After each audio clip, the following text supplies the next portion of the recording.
Hello YouTube family, આશા રાખું છું તમે બધા સ્વસ્થ મસ્ત અને મજામાં હશો. તો આપણે આવી ગયા છે આપણા ખેતરે અને મિત્રો આ છે આપણા આંબા. તો આંબા ઉપરથી કેરીઓ છે ને છોકરાઓ તોડી જાય છે. તો આજે આપણે આ આંબાની કેરીઓ તોડીને ઘરે લઈ જવાની છે, કારણ કે કોઈ રહેવા નહીં દેતું.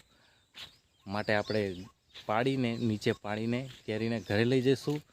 તો આ જોઈ લો, પાછળ છે આંબો, એની ઉપર એક દોસ્ત તૈયાર છે, તે ચડશે ઉપર ને કેરીને આપણે પાડીને ઘરે લઈ જવાની છે. તો વિડીયોમાં બન્યા રહેજો, વિડીયોમાં મસ્ત મજા આવવાની છે.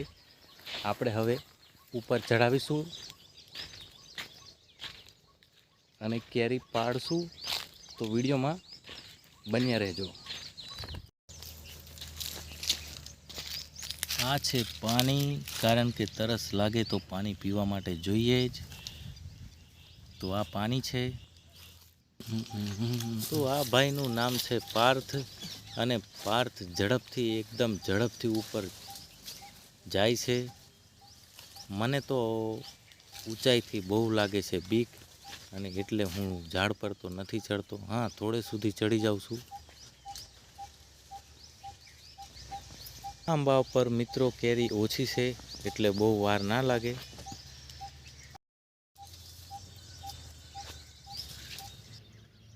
નીચે ફેંક, નીચે.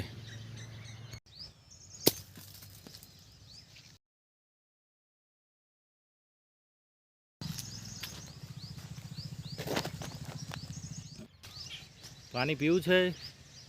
પાણી પીવું હોય તો નીચે ઉતર, પાણી પી લે. ચાલ નીચે આવી. તો જોઈ શકો છો, આ આંબાની કેરી પડી ગઈ છે. હવે બીજા આંબા પર જવાનું છે. તો જો ઉતરે તો જો, પાણી પીવું છે ભાઈને. એક આંબાની કેરી પાડી લીધી છે, અને તડકો બહુ છે એટલે પાણી ગળું સુકાઈ ગયું છે, એટલે પાણી પીવું પડશે. તો હું પણ પાણી પી લઉં, પછી બીજા આંબા પર ચડીશું. વિડીયોમાં બન્યા રહેજો. તો આટલી કેરી પડી છે, અને હવે બીજા આંબા ઉપર જવાનું છે. અને પાર્થભાઈની સ્પીડ તો જુઓ તમે, કેટલી સ્પીડે ચડે છે અને કેટલી ઝડપ છે. આ બાજુ મારી બાજુ થોડો હાથ ઉપર લંબાવી દે. હા હા, એ અરે નીચે ના નાખતો, નીચે ના નાખીશ યાર. અરે અથાણાની કેરી છે યાર, બગડી જશે. નીચે ના નાખ યાર. 1 મિનિટ મેં ઉપર આવું છું. તો કેરી નીચે ના પડે એ માટે જુગાડ કરવો પડશે, અને એ જુગાડ મને આવડી ગયો છે. તો મિત્રો વિડીયોમાં બન્યા રહેજો. હવે તમને દેશી જુગાડ બતાવું કે કેવી રીતના કેરી નીચે ના પડે, તો એના માટે શું કરવું જોઈએ. તો આપ જોઈ શકો છો આ જુગાડ, અને હું ઉપર આવી ગયો છું અડધે સુધી, અને અડધા સુધીમાં આ ટાટિયું બાંધી દીધું છે, જેથી કરીને કેરી એની અંદર પડે અને કેરી બગડે ના.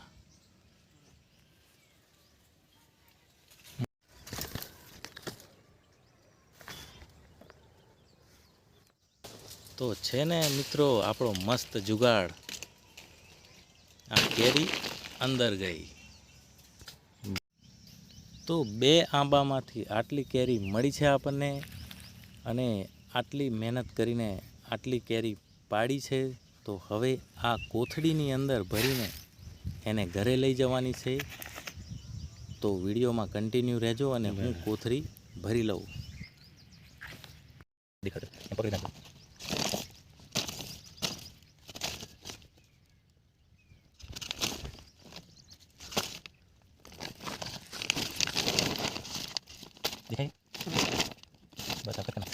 તો કેરી આપણે પાડી લીધી છે. તો હવે આપણે જઈશું ઘરે. તો ઘરે જઈને મળીશું મિત્રો. તો વિડીયોમાં કન્ટિન્યુ રહેજો.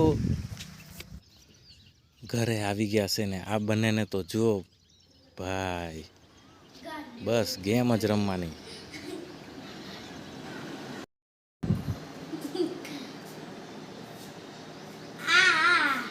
શું કરે લા? શું કરે છે? હા, એમ.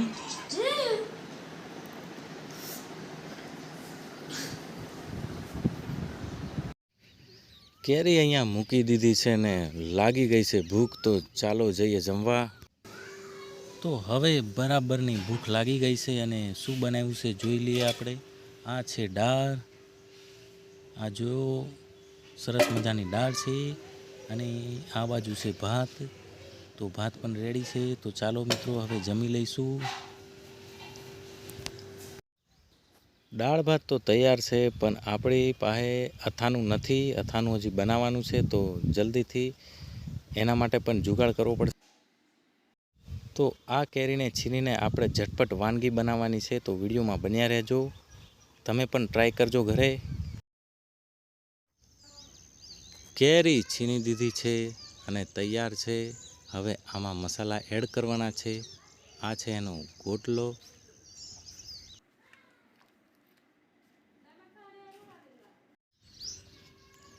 તો તૈયાર છે આપણું સીન, અને નાખીશું એમાં થોડી હળદર,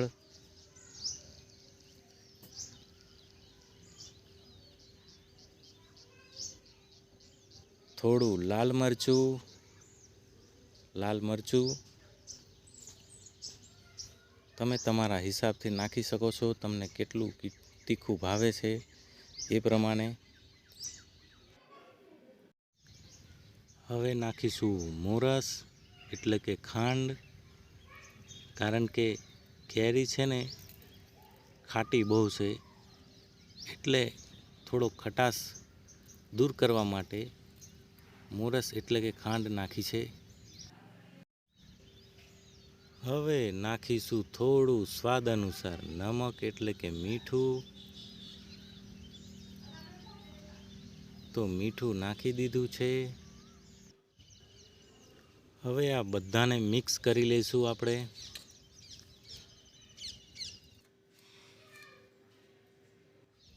તો તૈયાર થઈ ગયું છે મિત્રો, તો ચાલો જમી લઈએ.